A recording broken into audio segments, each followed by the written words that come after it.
Greetings, and welcome to the Ball Corporation First Quarter 2024 Earnings Conference Call. At this time, all participants are in a listen-only mode. A brief question-and-answer session will follow the formal presentation. If anyone should require operator assistance during the conference, please press star zero on your telephone keypad. As a reminder, this conference is being recorded. It is now my pleasure to introduce your host, Brandon Potthoff, Investor Relations for Ball Corporation. Thank you, sir. You may begin. Thanks, Christine. Good morning, everyone. This is Ball Corporation's conference call regarding the company's first quarter 2024 results.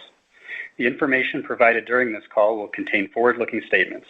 Actual results or outcomes may differ materially from those that may be expressed or implied. Some factors that could cause the results or outcomes to differ are in the company's latest 10-K and other company SEC filings, as well as company news releases. If you do not already have the earnings release, it is available on our website at ball.com. Information regarding the use of non-GAAP financial measures may also be found in the notes section of today's earnings release. In addition, the release includes a summary of non-comparable items, as well as a reconciliation of comparable net earnings and diluted earnings per share calculations. References to net sales and comparable operating earnings in today's release and call do not include the company's former aerospace business. Year-over-year net earnings attributable to the corporation and comparable net earnings do include performance of the company's former aerospace business through the sale date of February 16, 2024. I would now like to turn the call over to Dan Fisher, CEO. Thank you, Brandon. Before we discuss Ball's strong earnings and improved volume performance, I would like to thank all of the Ball team members that worked tirelessly to achieve the successful aerospace business sale on February 16, 2024. Sale proceeds were immediately put to work to reduce our leverage, strengthen our balance sheet, and return value to shareholders. In addition, I would also like to share that Ann Scott has announced her retirement as head of investor relations after 37 years with the company. Just this week, Ann's first grandchild, Isabella Ann, arrived safely into the world. Needless to say, we all know what Ann will be doing in retirement: babysitting, golf, and being a lifetime Ball cheerleader. Ann will provide behind-the-scenes support to Ball through the end of the year, so as she winds down her time as a full-time employee, feel free to extend your well wishes via her Ball email. As you can tell from our call introduction today, our investor relations succession plan has been activated, with Brandon taking the lead as the head of the department. Congratulations to Ann and her family on the new grandbaby and her well-earned retirement, and for your support of Brandon and Miranda as they take the next steps in their careers at Ball. Today, I'm joined on our call by Howard Yu, EVP and CFO. I will provide some brief introductory remarks. Howard will discuss the first quarter financial performance and key metrics for 2024, and then we will finish up with closing comments and Q&A. Our team delivered strong first quarter results following the successful and earlier than anticipated sale of the aerospace business during the quarter. Global beverage can shipments increased 3.7% in the quarter, and we immediately executed our plans to deploy sale proceeds to leverage and initiate a large multi-year share repurchase program. Reflecting further on year-to-date 2024 performance, aluminum packaging continues to outperform other substrates across the globe. In North America and EMEA, first quarter volumes exceeded our internal expectations as customers pulled forward volume in preparation for the summer selling season, following notable fourth quarter 2023 destocking. In South America, strong volume performance driven by our customer mix and warm weather continued in Brazil. For a complete summary of regional shipments for the first quarter, please refer to today's earnings release. Given seasonality, our customer mix, and incorporating first quarter regional volume performance, we anticipate full-year global shipments to grow in the low to mid-single digits range. Key drivers in 2024 are the benefits of deleveraging, repurchasing shares, improving operational efficiencies and fixed cost absorption, and leveraging our well-capitalized plant assets to grow the use of innovative, sustainable aluminum packaging across channels, categories, and venues. In addition to further actions to strengthen the balance sheet and reduce long-term liabilities.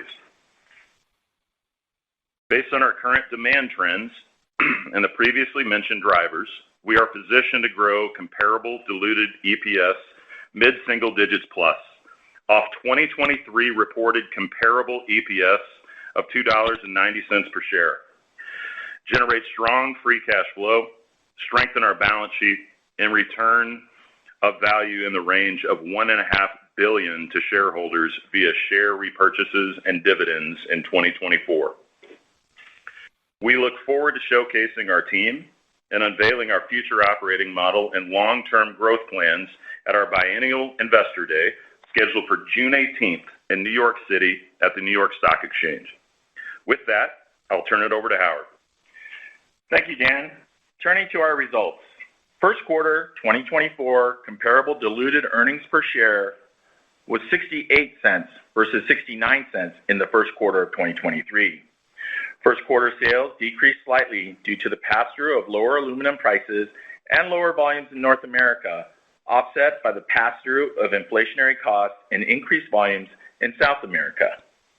First quarter comparable net earnings of $217 million were flat year over year, primarily due to improved year-over-year performance in North America, EMEA, and South America, offset by lower year-over-year results in non-reportable other, which were driven by improved comparable operating earnings in our aluminum aerosol business, being more than offset by non-comparable SG&A costs associated with the aerospace sale and higher year-over-year undistributed costs, which are detailed in footnote 2 of today's release.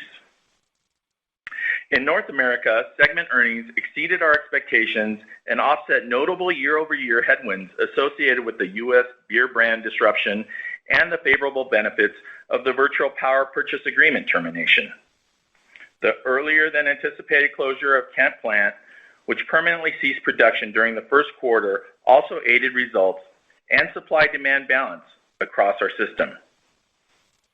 Benefits of effective cost management and plant efficiencies across our well-capitalized plant network will support incremental volume growth without spending incremental growth capital. We continue to anticipate sequential earnings improvement during the seasonal summer quarters, driven by modest volume improvement, improved fixed cost absorption, and effectively managing risk. In EMEA, the business continues to navigate varying consumer and demand conditions, particularly in Egypt. Overall, segment volumes were up slightly in the quarter, following notable destocking by certain customers in late 2023. In recent weeks, demand trends have remained favorable, and the business continues to be poised for year-over-year comparable earnings growth in 2024, oriented largely to the second half and driven by volume and mix. In South America, our segment volumes increased 26.3% in the first quarter, driven by strong demand in Brazil and our customer mix. The Brazilian can market was up 18% in the first quarter. We continue to monitor the dynamic economic situation in Argentina and potential scenarios that could impact results. We remain optimistic about Brazil and our ability to deliver sequential earnings and volume improvement as we exit the summer selling season in South America. Additionally, in the first quarter of 2024 and up through the February 16th date of sale, our former aerospace business made $27 million of comparable operating earnings, which is included in the comparable net earnings of $217 million that I referenced earlier. Moving on to additional key financial metrics and goals for 2024. We now anticipate year-end 2024 net debt to comparable EBITDA to be below 2.5 times. While we are currently at 2.2 times at the end of the first quarter, net debt to comparable EBITDA will nudge slightly higher by year-end as the company starts payments of tax due on the gain of the sale of aerospace. 2024 CapEx is targeted to be in the range of $650 million, a year-over-year reduction of $400 million, and largely driven by carry-in capital related to prior year's projects. We are on track to achieve our free cash flow target. Share repurchases are expected to be in the range of $1.3 billion by year-end. Through today's call, we have repurchased approximately $350 million in shares year to date, and earlier this week, the board increased the share repurchase authorization to 40 million shares. The new authorization replaces all prior authorizations. This increased authorization will enable meaningful share repurchases during 2024 and beyond. Our 2024 full-year effective tax rate on comparable earnings is expected to be approximately 21%, largely driven by lower year-over-year R&D tax credit associated with the sale of the company's aerospace business. Relative to the estimated tax payments due on aerospace sale, the approximate $1 billion taxes due will be paid throughout the remainder of 2024. Full year 2024 interest expense is expected to be in the range of $320 million. Excluding the non-comparable aerospace disposition compensation costs, full year 2024 reported adjusted corporate undistributed costs recorded in other non-reportable are still expected to be in the range of $85 million. And earlier this week, Ball's board declared its quarterly cash dividend. Looking ahead to the rest of 2024, we remain laser focused on operational excellence, driving efficiency and productivity across our business, and cost management and monitoring emerging market volatility. We are committed to maximizing the full potential of our company over the long term. We have executed on de-risking the corporation through recent debt retirements, and we have no significant near-term maturities. The runway is clear for us to activate near-term initiatives to consistently deliver high-quality results and generate compounding shareholder returns. With that, I'll turn it back to Dan. Thanks, Howard. Given the strong start to the year in 2024, we anticipate growing our comparable diluted EPS mid-single digits plus by offsetting the divestiture through growth in our aluminum packaging operations, interest income, lower interest expense, and the benefit of a lower share count. Looking ahead, we are focused on executing our enterprise-wide strategy to advance sustainable aluminum packaging solutions on a global scale by accelerating our pathway to carbon neutral and unlocking additional value from within the organization by driving continuous process improvement and operational excellence. Together, we will strive to deliver innovative aluminum packaging solutions that can lead to a world free from waste and embark on a path to deliver compounding shareholder returns in 2024 and beyond. We very much appreciate the work being done across the organization and extend our well wishes to our employees, customers, suppliers, stakeholders, and everyone listening today. Thank you. And with that, Christine, we are ready for questions. Thank you. We will now be conducting a question and answer session. If you would like to ask a question, please press star 1 on your telephone keypad. A confirmation tone will indicate your line is in the question queue. You may press star 2 if you would like to remove your question from the queue. For participants using speaker equipment, it may be necessary to pick up your handset before pressing the star keys. One moment, please, while we poll for questions. Thank you. Our first question comes from the line of Ghansham Panjabi with Baird. Please proceed with your question. Hey, guys. Good morning. Hey, good morning, Ghansham. Morning. First off, obviously, congrats to Ann. A huge resource for all of us, and more importantly, a real class act. And also our congrats to Brandon and Miranda also. Thank you for that. Yeah, so I guess, maybe, Dan, you could start off with just updated thoughts on the outlook by the various regions. And, obviously, there's lots of issues with comparability and customer issues and so on and so forth. So what do the markets feel like at this point? Yeah, good question. I think South America, we saw the strength in the fourth quarter carried over in the first quarter, and our partner did kind of won the day in the market down there. Really good start to the year. I think as it relates to Brazil, I think that economy continues to incrementally improve.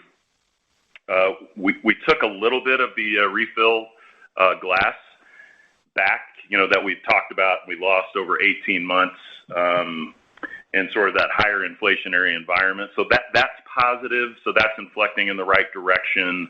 I think we'll probably increment higher this year versus our outlook in Brazil. And then Argentina is hanging in there. Howard and I were down there about 4 weeks ago. They're having a good crop. They'll get the proceeds from, selling those agricultural commodities around the world here in the next couple months, and then that should unlock some of their FX policies, which will certainly benefit us and de-risk the balance sheet in that part of the world.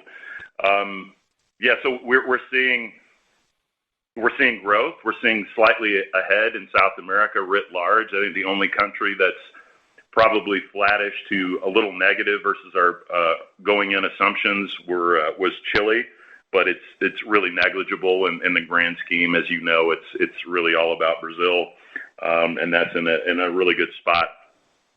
Europe, we saw growth ahead of what we anticipated.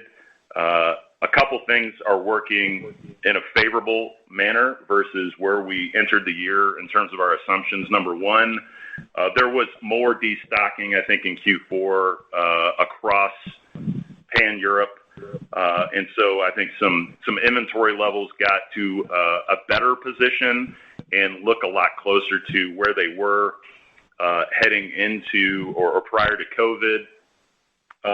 And then we're starting to see some pickup in the beer section in particular.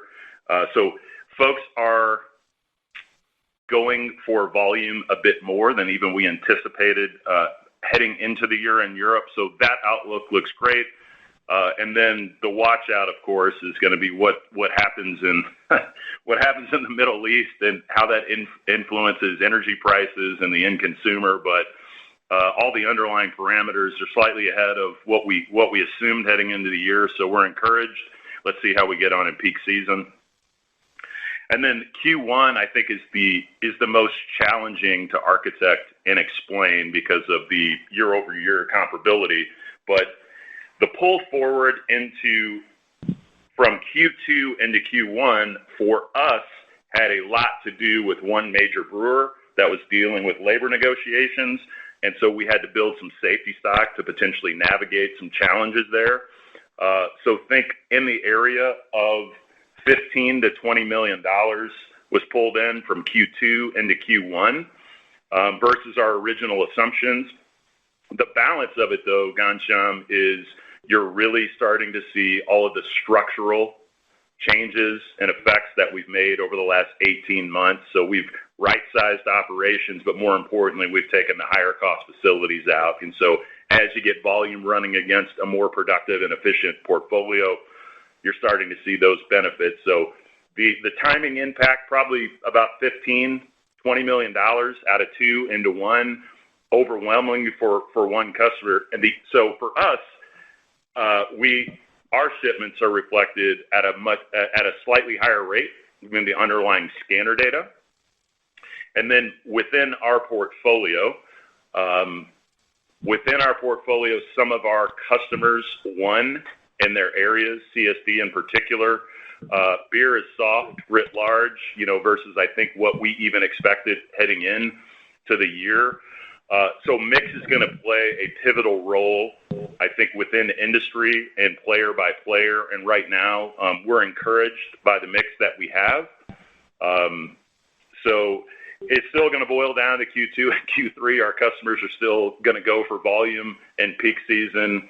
And, a great start to the year and slightly improved performance across the world is great. And let's see how we get on in the next 6 months. Okay, very comprehensive. And for the second question, it's really two parts. One is just a clarification. In Note A, you called out $17 million of corporate interest income. What does that refer to, first off? And then second, the 5.5 or so of net proceeds from the sale, it looks like net debt's down $3.8 billion sequentially, a couple $100 million for share buybacks. And I see the working capital, but I'm still having a tough time reconciling to that 5.5 or 6. Can you help with that also? Sure. Yeah, so maybe, Ghansham, this is Howard. I'd say that the interest income is specifically just related to the cash that we got on hand. So, we got almost $5.5 or over $5.5 billion. And so that plays into the increased interest income associated with that. As it relates is that included in EBITDA? Sorry to interrupt, but yes, and in the corporate line, that's right. Sorry, go ahead.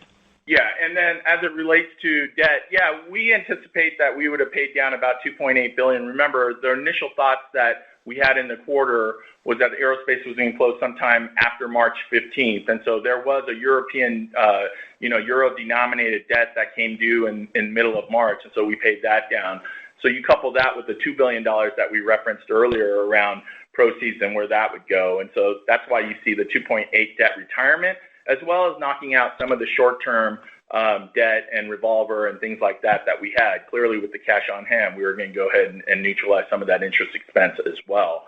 And then we have talked about a $2 billion share repurchase over the next couple of years. I think we said that we were initially targeting about $2 billion of share repurchase here in 2024.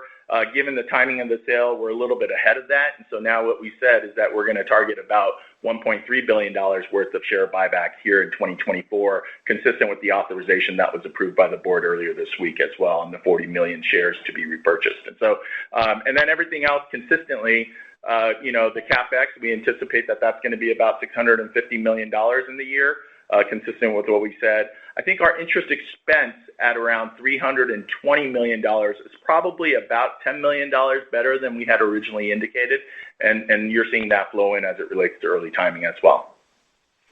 Terrific. Thanks so much. Sure. Our next question comes from the line of Anthony Pettinari with Citi. Please proceed with your question. Good morning. Good morning. Congratulations to Ann and to Brandon and Miranda. I think I can't say enough good things about Ann and the job that she's done over the years. So, congratulations. Just looking at North America, I think if you back out the energy benefit from last year, EBIT was up almost 25% on kind of flattish or down volumes. You talked about the fixed cost reductions from plant closures. I'm just wondering if there's anything more than that, or any kind of finer point you can put on that in terms of the costs that you've been able to take out and sort of the operational performance within North America. I will take a shot at this and then ask Howard if he is. I think it's twofold. Yes, it's the fixed cost absorption, straight line from the immediacy of the closure of the facilities, and its improved performance across the portfolio. I think we've commented on this before.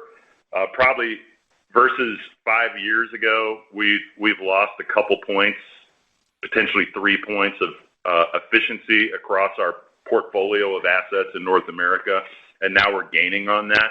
So you're seeing the combination of the fixed cost benefits of the plant closures and the higher cost facilities, coupled with the fact that we're running better.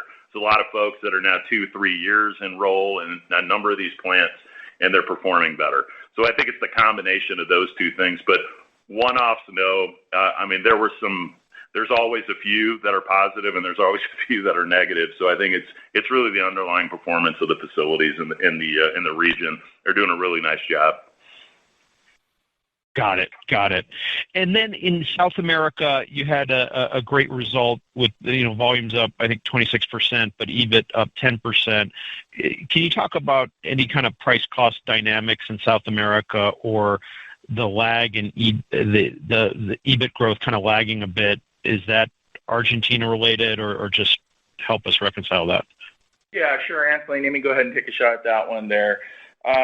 I think, South America was in its peak season, and so the way we think about it was, and we talked about it in the Q4 earnings as well, Brazil was performing very well in that quarter as well. So really you got to think about it in the context of the entire season, and some of the mix and timing will change. And so if you think about what we said in Q4, the performance we had in Q4 in South America, we had about, low single-digit growth of something around 2.5% growth, and operating earnings was up 60%. And so coupling that with the performance here in the quarter at 26% volume growth and then 10% operating earnings, if you look at it holistically for both those quarters, we're up about 12% and over 40% as it relates to operating earnings. And so that's the way we think about it. Mix as it relates to cans and ends. Those things will obviously play into this, particularly in South America, and we're seeing that overall. So I think of it more in the context of the overall busy season for them and how successful it's been holistically. Great. That's In the simplest way, we've talked about this for years and years and years, and you've heard us talk about can and end shipments, right? So we ship more ends in the fourth quarter than we did in the first quarter. So the balance of the entirety of the portfolio, really, that's where the volatility lies in terms of leverage, deleverage. It's not isolated within the quarter. You kind of have to look at it throughout the entirety of peak season, and that's the overwhelming gist of it. So we're happy with the leverage fall through over the 6-month period. Got it. That's very helpful. I'll turn it over. Our next question comes from the line of Arun Viswanathan with RBC. Please proceed with your question. Great. Thanks for taking my question. Hope you're well. Just wanted to get your thoughts on how volumes in North America should evolve now that you're anniversarying the Bud Light situation. We've also heard of some share shifts within the industry. So, maybe you can just kind of give us your thoughts, and if there's any category discussion, that would be helpful, or promotional kind of view as well. Thanks. Yeah, so we've spoken about, and I think it's well known within the industry, that there was a share shift, one brewer to the tune of approximately 2 billion units. That's already happened. That's in our numbers. So we lost the 2 billion, and multiple competitors picked that up and incremented up. And we've got line of sight to fill that hole this year. If you go back to previous call and the assumptions we laid into North America for 2024, we thought we'd be negative. Obviously in the first quarter, not only for the lapping the major brewer disruption, but the dislocation of this volume, and then we would, which we've already won a couple big chunks of business, and you will start to see that flow in the back half of the year. So that's where we geared toward flat in North America. So lost the 2 billion, pick up roughly a similar amount, and you'll inflect in the back half of the year with volume. Obviously, the size of that volume and the mix of that volume now plays out within the next couple quarters, but you should still see increments of volume lift here up through the balance of the year in North America. We think the industry is in that 1% to 2% growth range. Beer is a little softer, CSD's a little better. Mix will matter. Energy continues to grow. Mix will matter in promotional activity in peak season. And the health of the end consumer, that's going to play out and determine whether it's 1%, 2%, a little north of that, a little south of it. But for us, we're really comfortable regardless of whether we're growing flat to down a little to up a little. We've got really good line of sight into the operating earnings and the cash generation of the business. Great, thanks for that. And then, we've obviously seen some volatility on the aluminum price side. Maybe you can just comment on how that would impact you going forward. I mean, I'm not sure if your customers, I think they have some hedging programs in place, but would that also impact demand levels if they opt to push price to cover some of that inflation? And especially in Europe, I guess I'm just curious if there would be any potential headwinds from metal premium pass-through, or and how would you kind of characterize that in the context of, it sounds like Europe is getting better from a supply-demand standpoint. Thanks. Yeah, I think it's probably much ado about nothing at this point. We're coming off of incredibly low aluminum prices right now, in a historical context. That seems to be the preferred package. There's a shift toward that in a number of parts of Europe. I guess the watch out is what's happening in the Middle East, right? I mean, is that going to inflect significantly energy prices? Some mills and some aluminum is protected because it's nuclear power or it's tied up with other energy sources that aren't fed out of that part of the world. But it's certainly something that would impact the end consumer, not our customers' behavior patterns. At this time, we're not having any conversations that would give us pause or concern. In fact, it's just the opposite at this point. They're more aggressively going in and working on taking share, and they're using the can to do that. So I think it's a watch out. It always is, but what we're seeing right now is not of a concern. And overwhelmingly, what everybody has learned, to your hedging question in particular, I think folks got caught a little upside down over the last 2 to 3 years in some instances, and I think they've paid a lot more attention to hedge strategy and kind of protecting where they are. If they locked in hedges, they'd be locking in those hedges at kind of all-time low levels. So I'm a little bit more encouraged by the structure of the industry and the behavioral patterns, and then obviously the watch out is what's going on in the Middle East, and does that have any impact? Great, thanks, and congrats again to Ann and Brandon as well. Definitely we'll miss speaking with her and getting her perspective, but thanks again. Thank you. Our next question comes from the line of George Staphos with Bank of America. Please proceed with your question. Hi, thanks very much. Hope you guys Hey, are doing well. Thanks for the details. Everyone said it, but I'd like to as well. Just Ann, congratulations first on your grandbaby, but also for being such a resource to all of us over the last number of years. You are the legend in the industry, and congratulations to Brandon and Carmen on their increased responsibilities. Okay, so in terms of operations, Dan, you'd mentioned that you're still trying to claw back that 2 to 3% operating efficiency loss over the last few years. Where do you stand in that regard? Forgetting about the actual plant closure benefits, where do you stand in terms of that recovery? And can you give us a one or two kind of, for instance, in terms of how that lean or benchmarking is showing up on a day-to-day basis? Yeah, we've got, George, latest numbers that I've seen, we've picked up probably 1 of the 3% we've got back. And it's showing where it's showing up principally. It's showing up in reduced overtime. It's showing up in spoilage. The older assets that were retired, I would say, have contributed 80% of that improvement. Okay, so there's still. I think we've just scratched the surface on getting to the other 2.5%, if you will, across the existing portfolio of new assets. So we still have a bit of runway. I mean, that's a meaningful number when you apply it to roughly 50 billion units. And so we're in early innings, but as you know, you need volume to manifest in order for those efficiencies to show up. And we're inflecting here over the back half of the year. So we're counting on continued improvement. We'll talk more about this at our Investor Day and how we're structured in terms of the operating model, and we can point to this in, I think, more granularity than we've talked about historically.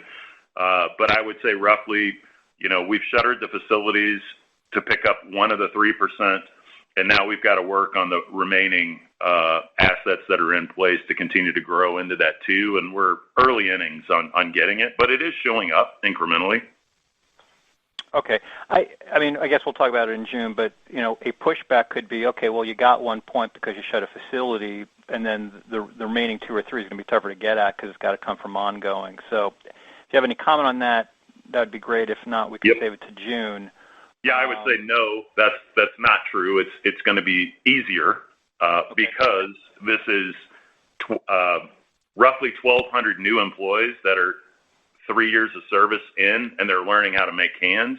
And so this is incremental in terms of the learning curve. This is not different than at any point in time when we talk about an 18-month, 24-month ramp up on facilities. I think about it in that context. So if we focus, we maintain, we don't have attrition at the levels that you did, obviously, during COVID. We will gain on this, and we will gain on this in a pretty methodical and pragmatic and very prescriptive manner. So I'm encouraged that we will get this back here over the next 18 to 24 months. Thanks for that, Dan. Yeah.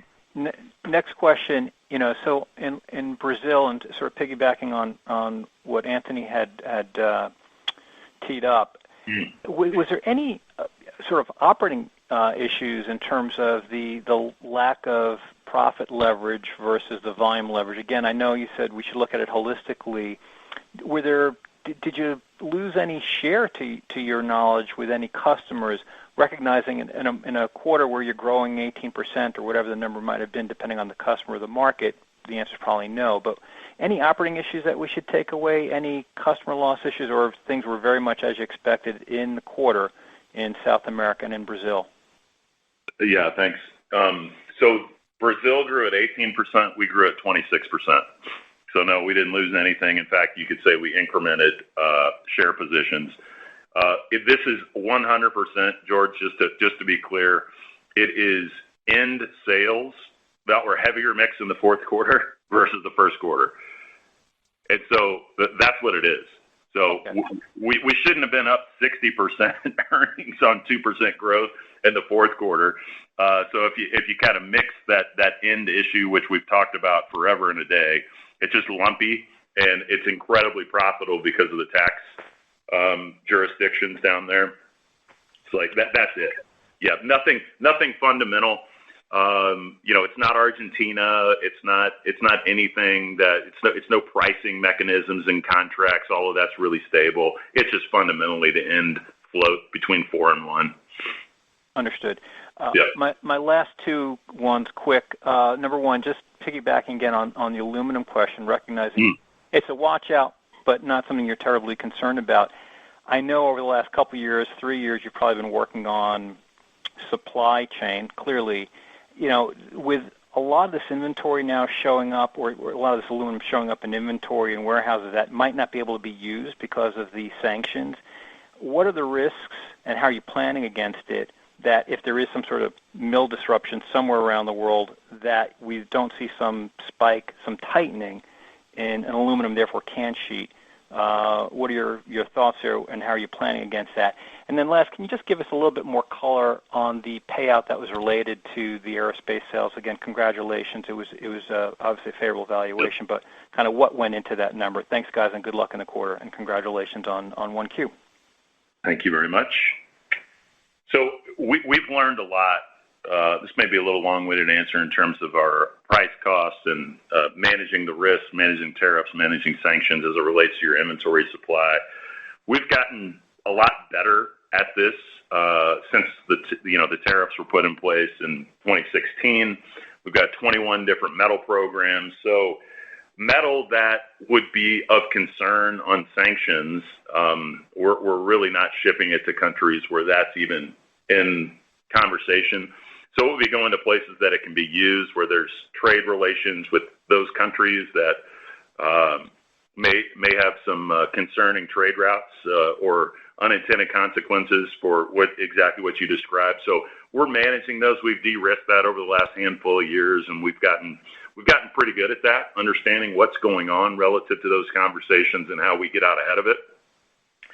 So it's less of an issue. I agree. I mean, 4 or 5 years ago, we spent an inordinate amount of time on things just like that because it wasn't in the ethos, it wasn't in our management patterns, in our cadence of conversations, in our S&OP process. But I think it's pretty well under control. Not to say that the world's not going to change here on us suddenly, and we need to manage it. But I would put this in the category of very low risk for us at this point in terms of just how we're managing our portfolio. And then I'll let Howard weigh in on some of the pro-serve comments again. Sure. So I think first and foremost, George, that is a non-comparable compensation component associated with the aerospace sale, part of the variable performance-based compensation plan for Ball employees. I think the way we think of it is the magnitude of the impact of this disposition causes the expense to be not normal. And so, we've recognized approximately a $4.7 billion gain on this disposition, which is unprecedented, of course, and not likely to ever recur. And so for that reason, we're treating that as a non-comparable compensation component associated with that. Okay. Thanks, guys. I'll turn it over. Thank you. Our next question comes from the line of Edlain Rodriguez with Mizuho. Please proceed with your question. Thank you. Good morning, everyone. Again, congrats to Brendan and Miranda, and Anne. We're going to miss you. quick one on Europe. Clearly, better start to the year, better than expected. Like, are you seeing any fundamental improvement in terms of consumer spending improving? Because everything else we hear about Europe, we didn't think things were improving quite a bit. What was the surprise? What are you seeing there, really? Great. Yeah, so I think it's twofold. I wouldn't say end consumers are spending more. I would say the relative inflation versus payroll mechanism and then the promotional activity for our customers is impacting and influencing volume. And the other piece is I think there was an unwind to an unnatural inventory level by retailers, by our customers at the end of Q4. And so they built that up a little bit. So it's probably half of Q4 to Q1, if you will, inventory stocking, getting back to a more normalized baseline. And then some more aggressive behaviors from the customers across Europe that has enabled a little bit more volume. It's not it's not incredibly exciting, but it's better than we anticipated heading into the year. But I wouldn't say there's more spend by going into these categories. I would say it's a little bit substrate shift, a little bit favorable category. The can certainly winning versus the other substrates. That gap is widened probably more in Europe than in any other region relative to the trade-offs from glass and plastic into cans. So we're the beneficiary of that, but I wouldn't chalk it up to there's a lot more spend happening. I think we're the beneficiaries of the mix. Okay, makes sense. And another one, in terms of the share repurchase, Dan, how do you balance the pace of that share repurchase? With the commitment to buy back shares versus a higher and higher share price. Of course, it's a high-class problem to have, but how do you balance the pacing of that? Yeah, Alain, I think, we're committed to getting back to it. We had, had a pause for a few years as it relates to share buyback, and I think that we've consistently heard from our shareholders as well that, returning that in some measurable fashion and in a consistent basis is important. And so, we're just starting in this program, right? I think we mentioned that we bought about $350 million worth of shares here. And we'll be thoughtful, clearly, as to how the stock price is going, and even as it relates to what vehicles we use to buy back some of that share. We do have a long history of utilizing different instruments. The 10b-18 when the blackout's not there, and the 10b-5-1 when the blackout is there. And then we'll look at things like smaller ASRs as well if the volatility and the economics work for us. And so we're looking at all those things holistically in conjunction with the board, and we're being thoughtful about them. What we do believe that for this year, we'll spend about $1.3 billion worth of share buyback. Combined with our dividend policy, that will return about $1.5 billion back to the shareholders. And then relative to elevated stock price, we're very comfortable buying back our shares at this level still. That's absolutely something that we talk to our finance committee and our board with, and we model things internally. And yeah, we're very comfortable returning value back to our shareholders right now at these levels and even elevated above this. So, but it's definitely something that we'll look at. But where the stock is even trading up today, it's we're very comfortable buying back shares at this level. So it's a great question, and it's hey, let's see how we get on here over the next 3 to 6 months. But I think we owe it to return value back to our shareholders at the levels that we're talking about for the foreseeable future. And it's just it's a really good mechanism and behavior to return value. If we're generating more free cash flow, generating more earnings. We have plenty of dry powder to do things as they present themselves, in terms of bolt-on M&A, et cetera. So I think we can do all of it. And that's kind of how we're looking at it at this point. Okay, perfect. Thank you, guys. Thank you. Our next question comes from the line of Adam Samuelson with Goldman Sachs. Please proceed with your question. Yes, thank you. Good morning, everyone. Morning, Adam. Morning. Let me extend my congratulations to Anne on her retirement and addition to the family. Maybe I wanted to come back to the cash flow side first. And maybe Howard, I just want to clarify because you bought that you retired about $2.8 billion of debt in the quarter. I believe that was higher than what had been initially kind of targeted. Maybe there's some timing components to that. Did you also reduce the factoring programs on receivables, or is that a cash outflow that is still yet to occur? There's obviously a lot of moving pieces on the balance sheet, so I'm trying to make sure we understand what has happened and what has not in the cash. No problem, Adam. So we did retire $2.8 billion of debt. That was, we had talked about it from an apples and apples standpoint of about $2 billion, but recognizing that was anticipating the sale of aerospace sometime after the March 15th date. March 15th, we had to do about 750 million euro denominated debt that was retired. And so that equates to the essentially additional $800 million of USD that gets us to the $2.8 billion in the quarter. As it relates to factoring, given the cash that we had on hand, we did move forward with the factoring in a meaningful way. We probably did more of the unwinding here in the first quarter than we would anticipate for the full year. And so that was to the tune probably about $1.1 billion. But by year end, we're going to stay with our goal, specified goal and target of unwinding about $500 million of AR factoring by the end of this year. So you'll see that going a little bit the other way throughout the course of this year, as we have a $1 billion tax payment that we're going to have to make here in second half, or actually in second quarter and through the second half as well.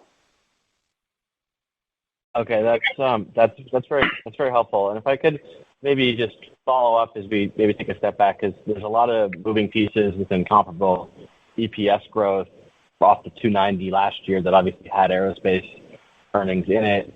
You paid off debt, there's interest income, reduced factoring expense, share repurchase, tax rate inches up. Maybe if we step back and we think about the three core beverage can kind of operating units globally, Dan, you talked about low to mid-single digit volume growth. Mm-hmm. What should we think about the operating profit growth in those core business units off of that level of volume growth?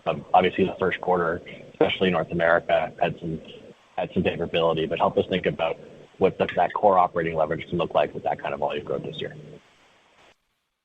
I would say overall, Adam, that we anticipate operating leverage to continue on here, and you'll see that. What we've said as it contextualizes EPS is we've said, hey, mid-single digit plus, on a year-over-year basis. We've said that the aerospace sale would essentially be neutral for us on an EPS standpoint, given the operating earnings loss associated with aerospace, but the pickup associated with the additional cash, whether it be interest income, reduction in interest expenses, we've retired debt, and as we go ahead and improve on some of these factoring programs. So we've said that for the full year, the EPS would be neutral associated with the aerospace sale. Think of it in the context of a 2-time leverage, and so that's the way we think of it within the P&L, and so that's consistent with what we've modeled. That's consistent with what we're going to see here through the duration of 2024. Yeah, I think for the core beverage business, it's significantly higher than the historical 2x leverage if you were to back out the nearly $40 million of one-time purchase power agreement. So it's still in excess of the 2-time leverage. I think somewhere in the neighborhood of $100 million of operating earnings we're going to get out of the beverage business, and an improved result year over year, and that obviously has the lapping of the $40 million one-time benefit. That is all very helpful. I will pass it on. Thank you. Yeah. Our next question comes from the line of Phil Ng with Jefferies. Please proceed with your question. Hey guys, congrats on the strong quarter. And like everyone else, wanted to thank Ann for all her help over the years, and congratulations to Brandon and Miranda as well. Thank you. I guess my first question is really the free cash flow power of the business. Certainly noisy with the aerospace sale this year.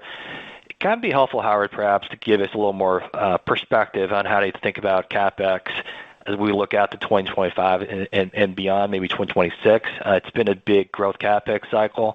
So just give us a little more context on how to think about that, the free cash flow, and certainly a high-class problem to have. But how should we think about buyback as well? Pretty steady dose every quarter, more opportunistic if a pullback? Just kind of give us a little playbook on how you're thinking about the pace of buybacks. Yeah, so sure, Phil. Let me go ahead and get into that a little bit. As it relates to free cash flow, I mean, I think the way to think of it is, hey, we're anchoring to a normalized free cash flow in the $900 million to $1 billion range, right? That excludes some of the impact of the factoring unwind, and we talked about that in the context of about $500 million, right? And so, and I think that we can see that going forward on a consistent basis. Dan's talked about the operating cash generation of this business and how rich that is. And so we believe that that's going to help fuel a lot of the share buyback, even into years that you specified. As it relates to CapEx, I mean, the way we think about it here is getting CapEx in the ballpark of GAAP D&A on a consistent basis. I recognize that over the last few years that CapEx had been a little bit outgrown, and so we're returning back to that discipline of getting CapEx into the D&A envelope, and we think that that's going to happen here for the next few years as well. As it relates to share buyback, look, as Dan said, I mean, we feel good about the price that it's at, and we'll continue to buy. If there is for any reason at all, reasons for us to be a little bit more opportunistic because of the prices, then we'll look at that as well. And so I think that we have those full optionality. I think the greater point here to know is that we're going to return to a consistent buying back of shares, something that we had paused on for a few years here, and we'll do that here in 2024. We'll do that here in 2025, and no reason to think that we wouldn't do that going forward beyond that. Yeah, Phil, I would say, I would, in the simplest manner, we are running our business. The expectation of running our business enterprise-wide is that net income equals free cash flow. So I don't want you to think about locking us in at $900 million of free cash flow. As our margins expand, we will mitigate the working capital build associated with the growth. And if you're in that 2, 3, 4%, you should be able to manage that. We got room to do that. We spend at GAAP D&A levels, and some years it'll be less, some years it might be a bit more. But we should be generating a steady diet of free cash flow and returning that back to our shareholders consistently. To your point, there may be some opportunities with a pullback where we can do some more, but I think you should be locking in that you're going to get an overwhelming majority of that free cash flow coming back to you in the form of dividends and share buybacks, overwhelmingly in share buybacks for the foreseeable future. Okay, that's great.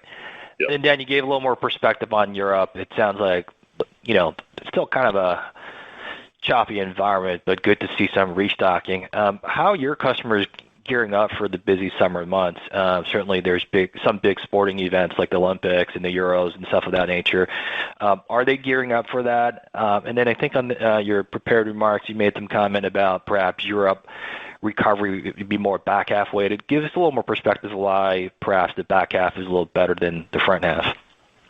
Yeah, entering the year, it was really the comments were more macro-related in consumer and the strength of the end consumer. We got the benefit of the restock and a little bit more favorable behavior by our customers, kind of pushing volume. But we thought that there would be a natural tendency for inflation to come back and for the regasification projects to come online. So there would be more room for optimism in the second half of the year, and that's really what we heard from our customers as well. Your point about the Euro Cup certainly is helpful. I get more excited about the soccer, quote unquote, football drinking behaviors than I do about the Olympic drinking behaviors.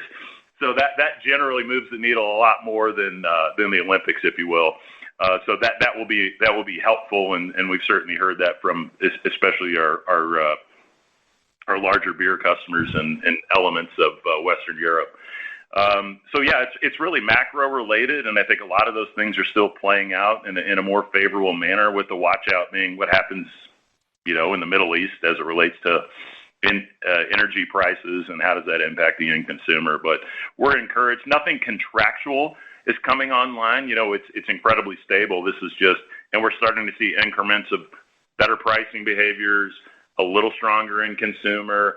Substrate shift continues to manifest in a favorable manner for us, especially as it relates to glass moving into cans. So a bunch of small things kind of add up to a more improved outlook in the second half of the year, and we haven't seen anything that would influence or impact that to the negative. If anything, maybe an increment higher. Got it. And then just one more for me.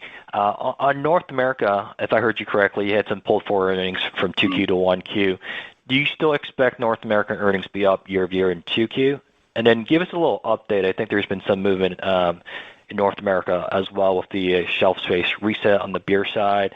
And one of your larger beer customers, I believe, is still dealing with some ongoing labor issues, I think, down in Texas. Any update on that front and how you're kind of managing that? Yeah, I'll let Howard, once you cover the earnings, and I'll get back over to the union issues. Yeah, I think that's right, Bill. I do think that year-over-year earnings will still increment upwards here in the second quarter, despite some of the pull-in from Q2 to Q1. I think, as Dan said, it's probably $10 or $15 million that improved the first quarter. But despite that, we still anticipate that we'll have some reasonable growth as it relates to operating earnings in the second quarter as well. Yeah, I think the shelf resets have been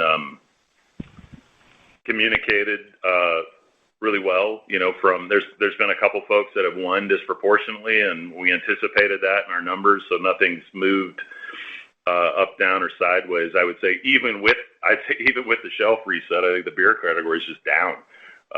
So I think it's less about the category reset, and it's more about beer and how they get on with promotional activity in the peak season. Are they going to drive volume?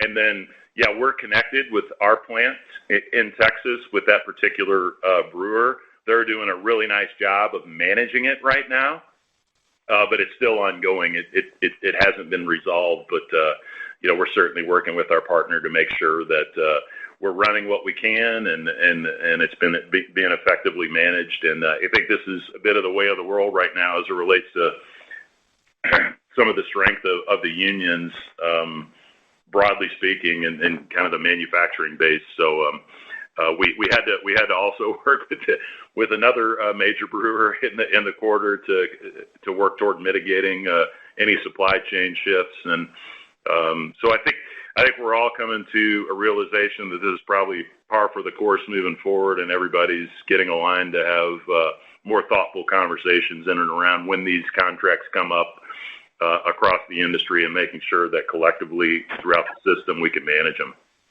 Okay. Appreciate all the great color, guys. Thank you. Yeah. Thank you. Our next question comes from the line of Pamela Kaufman with Morgan Stanley. Please proceed with your question. Hello, this is actually Stefan Diaz sitting in for Pam. Thanks for taking my questions. And just to echo my colleagues, congratulations to Ann and for Brandon and Miranda for the increased responsibilities. Now that the aerospace deal is closed and proceeds are in hand, can you give any details around the potential innovation investments?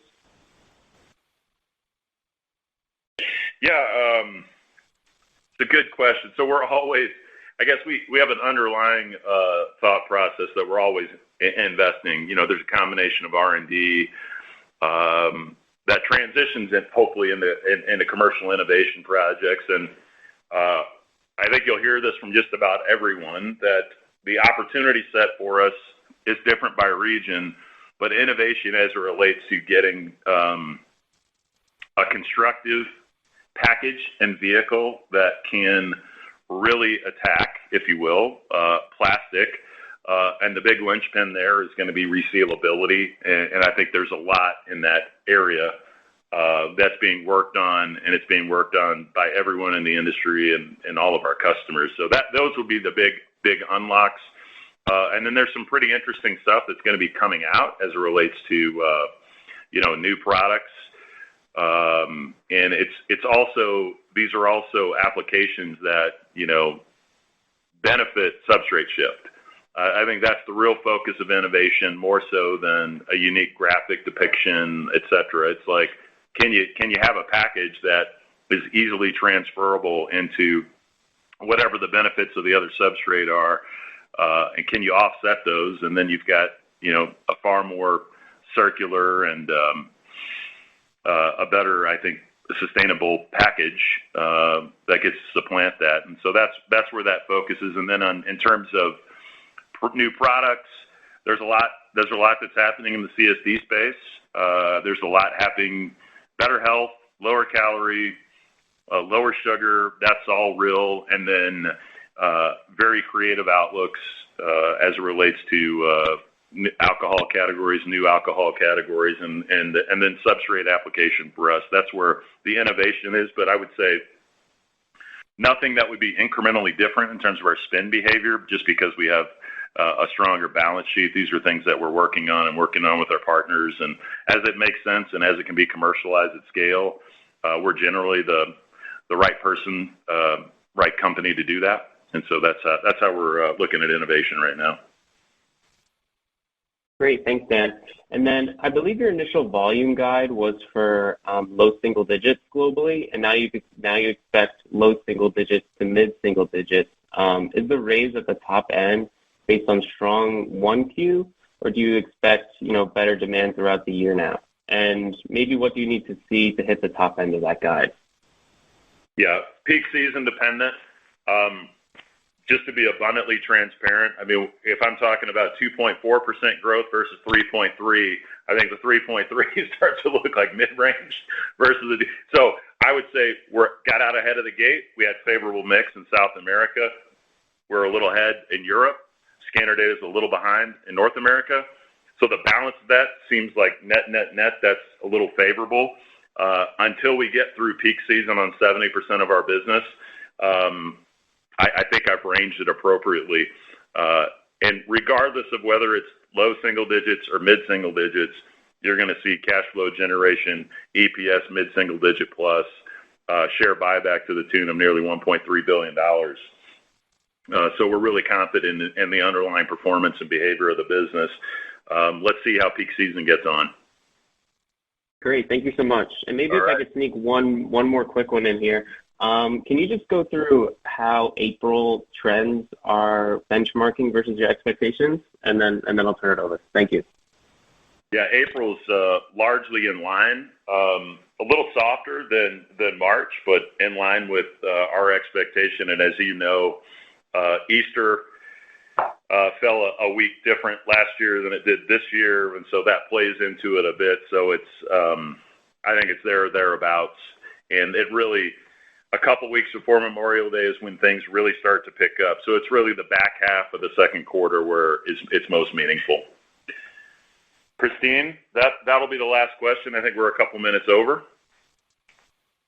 Thank you. This ends the question and answer session. I would now like to turn the floor back over to management for closing comments. Yeah, thanks. Just a quick reminder, June 18th, New York Stock Exchange is our Investor Day. Again, I'd like to thank Ann for her incredible service to the company, and certainly echo all the very nice comments toward Brandon and Miranda. And thanks to all of our employees. We look forward to talking to you again at the end of next quarter, if not before, at Investor Day. Thank you. Ladies and gentlemen, this does conclude today's teleconference. You may disconnect your lines at this time. Thank you for your participation, and have a wonderful day.